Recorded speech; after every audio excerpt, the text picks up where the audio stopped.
Creatures of the night. I don't want to sit here and talk about this very long, to be honest with you.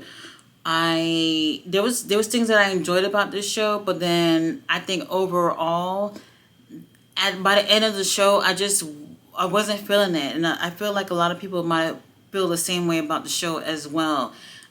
We did start the main card off with FTR and Just Speed that bled into the main card from the pre-show because everything I guess was taking too long during the pre-show, and then that just kind of went into the main card. I want to say like took up like a good 15 minutes of that. So I don't really care to get into that, but I think that's what helped make the show itself felt like it went on a hell of a lot longer than it should have.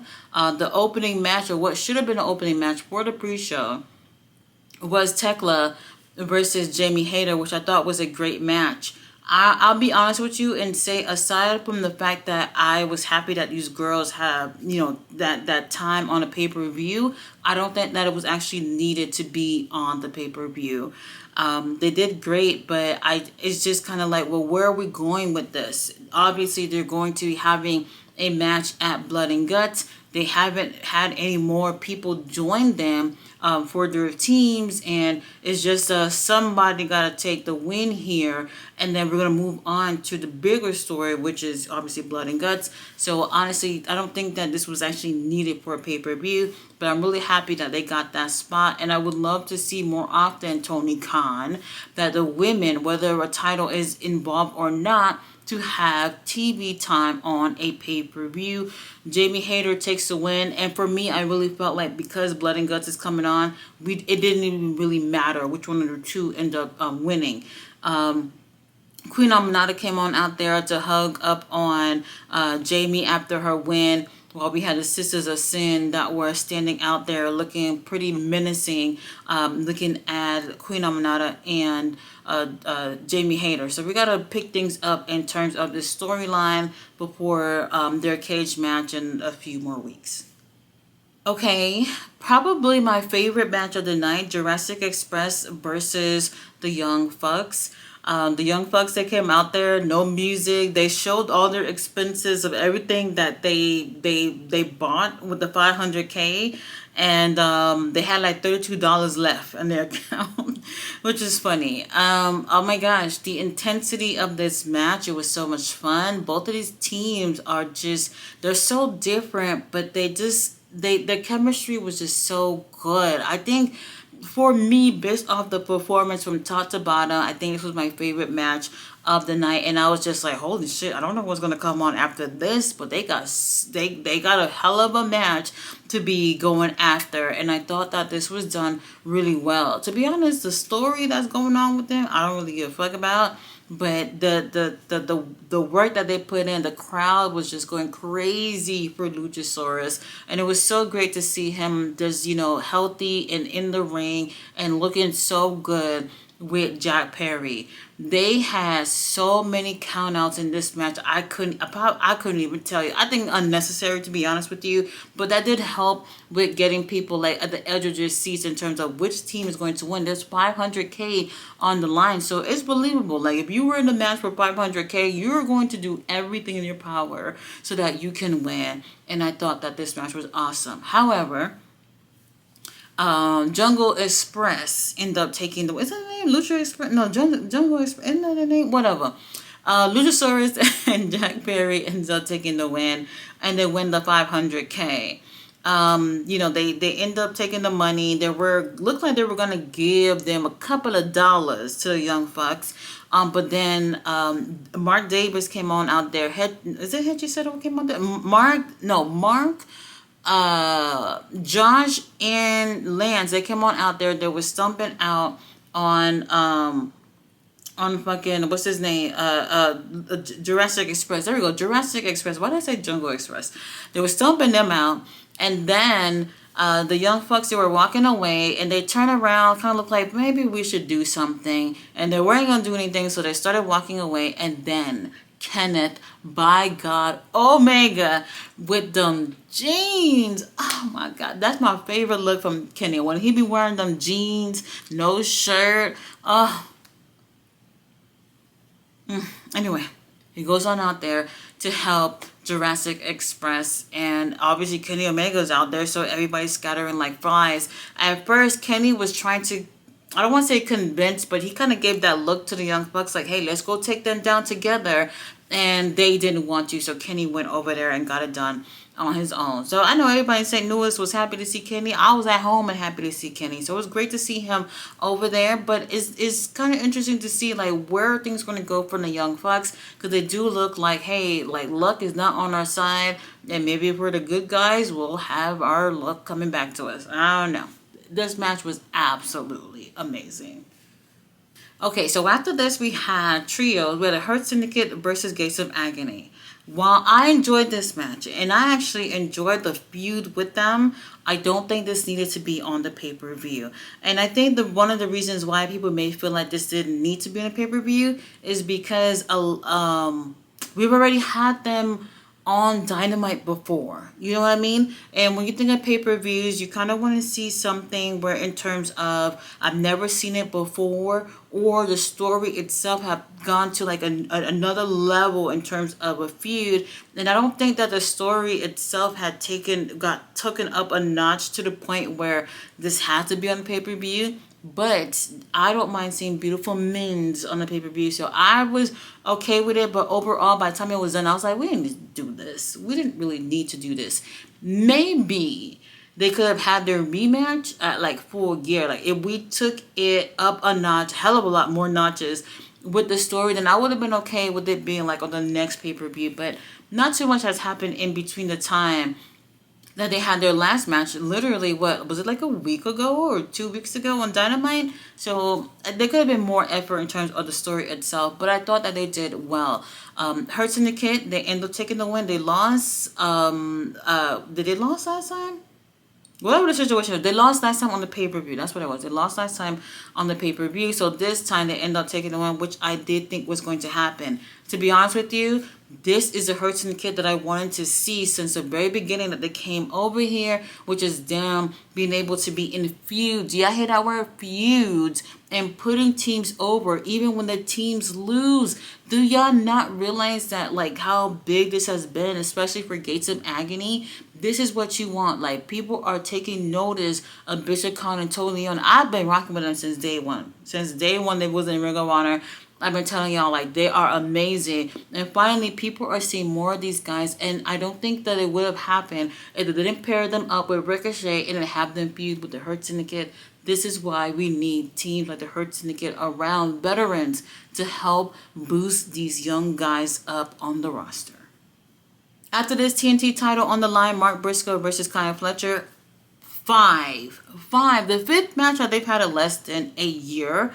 I didn't care for this. I didn't care for it. The match wasn't bad, but it was just like, well, the match wasn't bad. It's the fifth match between them in less than a year. But I think the biggest problem was, like, what are we doing with Kyle Fletcher? Kyle Fletcher, since he's been champion, he had a couple of title defenses. He's been really just hanging out with Don Callis' family, doing multi-man matches with them. But I feel like I haven't got a chance to feel Kyle Fletcher as a champion yet. He just has the belt, and I haven't seen him in feuds or anything. He did the thing with Hangman, and he lost. And then now he's going against with Mark Briscoe again, just to give you something familiar to see. And I was just like, we could be doing better. Now that it's over with this match, I think that they had to do a hell of a lot more with Kyle Fletcher with this title, because there's so many men that he could be feuding with to move forward as champion. Now, after the match, the conglomeration, they all came on out there. I don't remember seeing Roderick, but then again, he's not in a conglomeration, right? They went on out there to check up on Mark Briscoe. To be honest with you, I just don't know what's the goal with Mark Briscoe. Like, he's a lovable guy and people enjoy him. I don't know anybody who doesn't like him, but it's like, so where are we going with Mark Briscoe in the long term? Honestly, I don't know, but he's a great talent to have around. We had Statlander going against Tony Storm one-on-one for the first time ever. And I thought that they did a really great job. If anything, I think that people can look at this match and see that Statlander has what it takes to be champion. She looked the part. She had new gear. She had like two guys coming out with her during her entrance or whatever. And she is heavy on the alien thing again. So that part I'm not exactly excited about, but whatever. Just having fun. I thought this was one of the better matches of the night.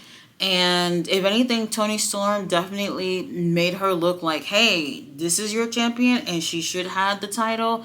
And it gave people a reason why to want to see more Statlander as a champion. She ends up retaining it. Obviously, I think that's the right decision. Toni Storm, obviously, we don't know what's going to happen with her after that. Well, actually, no. I'll get to that in a moment. But in terms of her chasing the world title, I think that is done.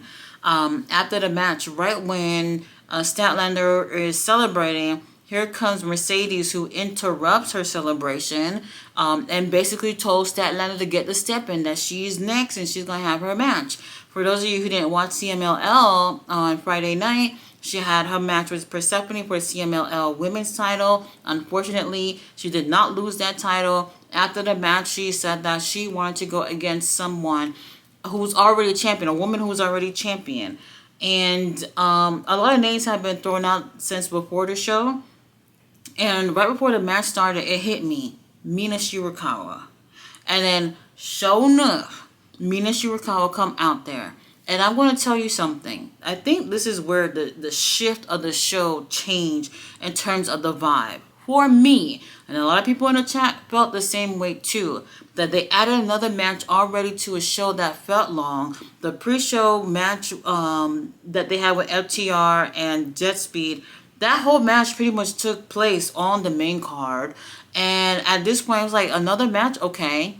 And then no one believed that Mina Shirakawa, who's the interim Ring of Honor TV title holder, was going to beat Mercedes. And the match went on too long, I think. And I see the same comments with a lot of other people as well.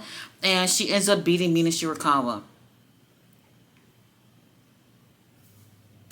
For what? I don't know. No, I do know. Because they wanted to give her another title. It's egregious right now in terms of her holding so many titles. And, you know, I ranted about it because I was like, I don't see how it elevates the division itself. It doesn't elevate the division for her to be holding all these titles. It elevates herself. The TNT title, TBS title she just had for 509 days on Friday, making her the longest TBS title holder.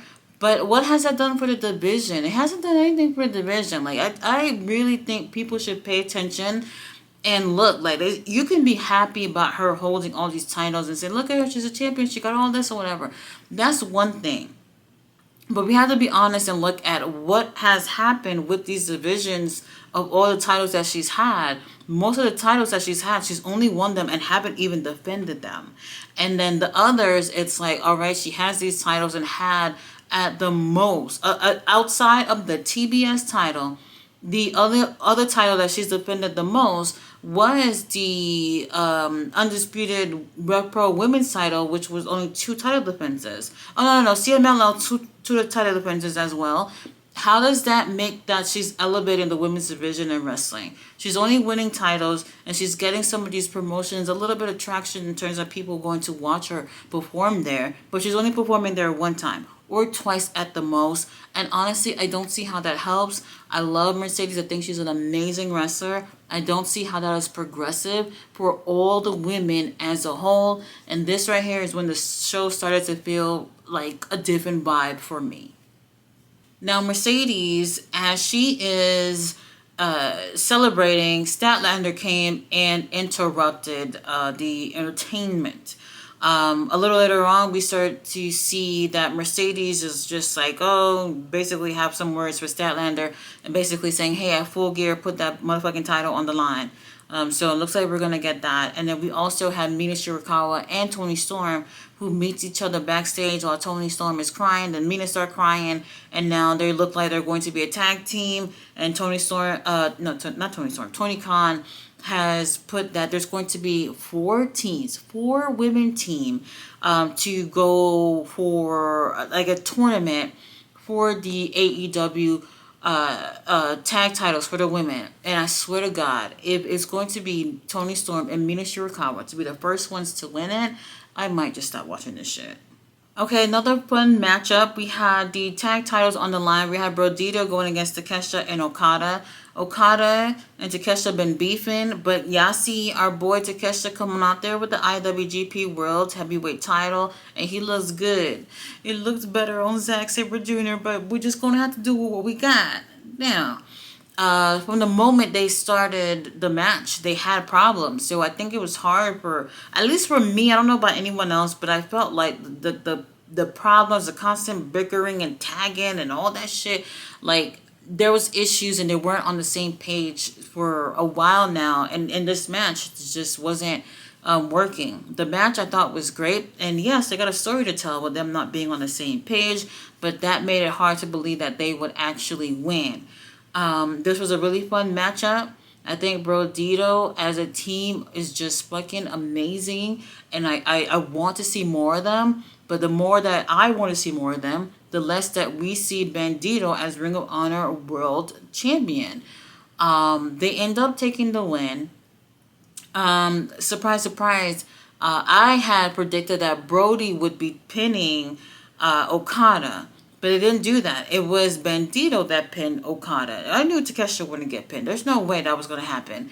But now they had announced that we would get Bandito to go against Okada for the unified title at a Dynamite next week, which was interesting because it's like, who believes that he's actually going to win? If Bandito wins another title, holy shit, it's not necessary whatsoever at all. And yes, Brody finally did the dance, and it was cute. After this, I was clutching my pearls when Hangman and Samoa Joe were next. And honestly, I shouldn't have been surprised because like they didn't really do anything to build this up anyway. But I maybe I'm old school in terms of thinking that like the world title, their biggest prize in the company, should always be that main event, should always be the biggest deal no matter what the fuck is going on over there. And unfortunately, oh, Hangman, I love you. It's not you, baby. It's not you. I don't feel like the company has treated the world title like the biggest deal since Moxley has lost the title. Maybe a little bit before that too. Anyway, I thought the match was great, but I still feel like because of the lack of story between them, it was predictable in terms of Hangman was going to return, and I just feel like if it was a stronger story going in, that maybe the match would have been better. I thought it was okay, but it's both these guys came in as a babyface. So people they like both, but I think maybe everybody probably would be in agreement in terms of we just haven't seen enough of Hangman at this point. I didn't enjoy it as much as I wanted to, but it's still what it is. Hangman retains, which I was okay with. But then at that point, I was just like, all right, he won, and Joe should whoop his ass now, like for real, for real. The ops, they came on out there and they were with Joe, like checking on him or whatever. And everything seemed okay because now they're holding up Hangman's hand and, congratulating, hugging it out and all that stuff. And I was like, Joe, just turn this bitch around and put him in a coquina clutch. And he didn't do that, but he whooped his ass. Him and the ops was stomping his ass out and all this shit. And I was like, yes, yes. Even Shibata was locked in, and I was just like, yes, this is what I wanted. I wanted the ops to be heels because I told you I'm bored with the ops right now, and it's not them. I feel like the company has like not really taken initiative to make the trios division or even the trio titles to be a big deal, and we needed this. So they beat up Hangman after this, and the doctors end up checking on them. Now the babies and the little kids were over there crying in the crowd, but they're gonna have to learn some way. They're going to have to just learn. I appreciated how all that ended. I don't necessarily think that this is going to continue in terms of Joe and Hangman, maybe to like another match or something. I'm not sure if that's the route that they're going, but I'm happy that they are heels. Jon Moxley versus Darby Allin, I Quit match. It's not wrestling. It's not wrestling. Not to me. Sure, they incorporated wrestling moves into it or whatever, but it didn't feel like an actual wrestling match. Maybe just call it a match or something, but wrestling? I did not like this. When you watch Darby and Moxley, you know what you're getting yourself into. Now you put both of these motherfuckers in the same ring, then there's just like, maybe I don't know what I'm getting myself into. They were pretty hardcore with each other, which I expected. There was a couple of things where I was literally like looking away from the screen because I didn't want to see, like Darby having his hand on the steel steps while Moxley is putting a skewer thing in like his nail or something. I don't know. That was really hard to watch, and I was just like, nah, I'm not gonna look at that shit. Claudio came out there and picked up Darby and launched that bitch onto the announce table. You have to see it just to see how he threw him, how he landed and everything. Darby was probably dead right there and somehow just came back to life. It was insane. They bought a fucking aquarium in the ring with coolers of water, and then they put water in the aquarium to drown Darby. Is that wrestling, you guys? Is that wrestling? No, it's not. They kind of killed him several times, you know. And no matter what Moxley did, like Darby was just not saying that he quit. And typically I don't like these type of matches. I don't necessarily care for them because the wrestling aspect get lost, completely lost in these type of things. And like I said, it's Darby and Moxley that we're talking about. Now, here's where they fucked up the whole vibe of the pay-per-view for me. You know, you're the last thing that you see on the show. The last thing that you're sending everybody home with. The last thing to see to be like, all right, this money was worth it to spend. The lights turn off because obviously nobody gives a fuck about Darby Allin while the Death Riders was over there helping John Moxley. The lights turns off for a little bit. And I saw a lot of people in the chat saying Danielson. And when the lights turn back on, it's Sting. Sting looking like Santa Claus with like his hair is just white as snow, and he has a white face paint and the typical face paint, and it's kind of blending with that hair anyway. And I am just like, I know you motherfucking lying.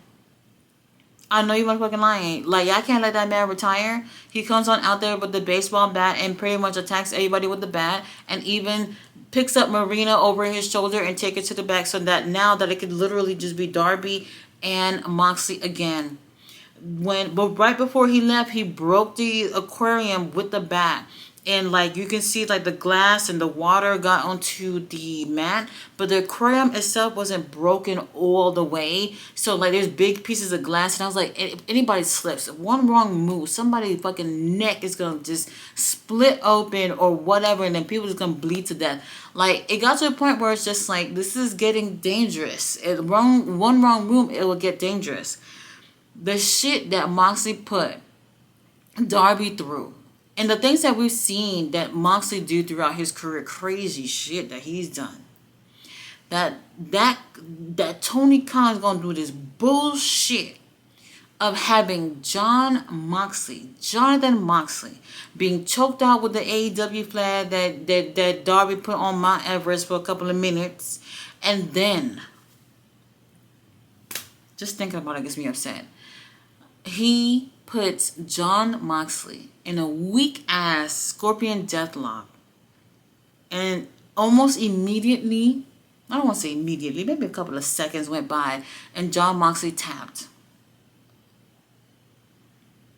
Jon Moxley tapped to a Scorpion Deathlock after pretty much killing Darby a few times in that ring. After everything that we've seen Moxley go through, that was what it was. To have him tap is very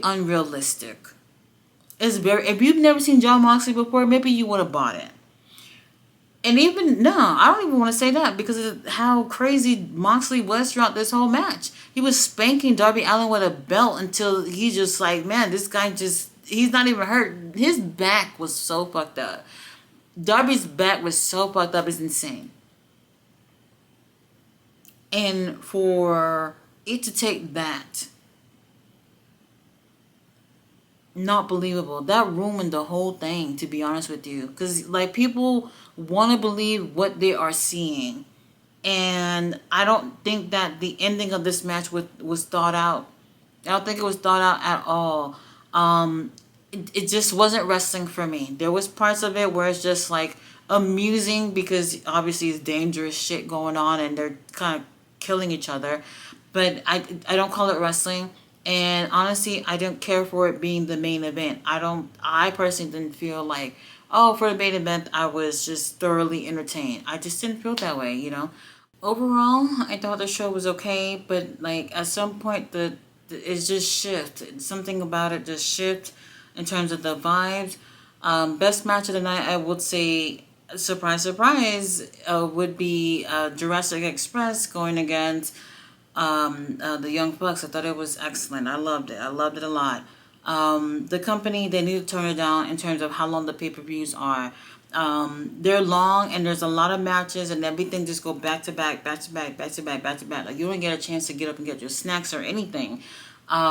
It just feels like a lot. And I feel like that was the biggest complaint. People who ordered from Amazon were having trouble and they didn't get a chance to see the whole pay-per-view. A lot of things that are going on, and I'm just thinking like we got to be focusing on just making things better. A lot of booking decisions that's going on, I'm not with it, and I just want things to be better. And I'm not saying that everything has to be to my liking, but the company could be doing so much better and being more successful if the booking was better. You guys, thanks so much for watching my review. I'll see you guys on Wednesday for Dynamite.